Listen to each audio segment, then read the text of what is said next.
guys, Charles Luciano here, father of modern organized crime, straight out of Sicily, and I'm finna tell you about my impact on American history. Let's go! Before I can explain my importance as an individual, I must begin with the resounding effects that the Mafia as a whole has had on American society. In the year 2009, the transnational organized crime was said to bring in over $870 billion, according to the United Nations. You know what I call that? Money. My own gang, the Cosa Nostra, is said to bring in over $100 billion a year from illegal ventures, especially from loan sharking.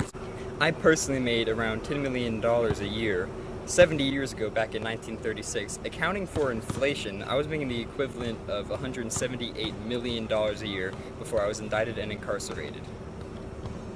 Whee!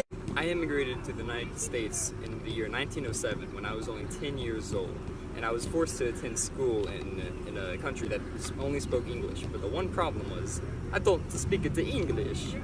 That No Child Left Behind crap didn't exist back then, so I was forced to find my calling outside of things that I could learn in school.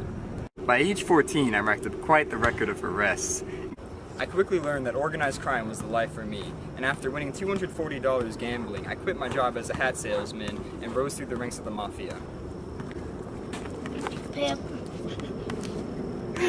In the year 1928, shortly after I became lieutenant to one of New York's most prominent crime bosses, my gang became engulfed in a war with another gang under Salvatore Maranzano.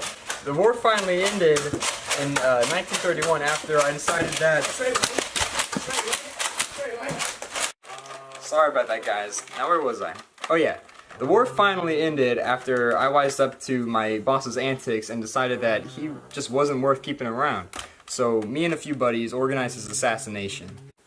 Shortly after the war was over, Maranzano began to get in my way too. Now he's sleeping with the fishes, and I'm on top. The moment I came into power, I set into motion plans which I had been premeditating for years now. The plans to transform this ragtag group of ruffians into an international, cold-blooded crime syndicate. I integrated diffused families into what became known as Lucky Luciano's Commission, created a bureaucratic system of mafiosi to ensure perpetual control, never leaving an important spot unfilled. I built an illicit empire, so strong as to persist under my command, even when in jail or exiled from the country. A confederation that still survives to this day, long after my passing. I didn't invent organized crime, I perfected it. You don't have to be on the right side of history to make an impact. In fact, most who do are not.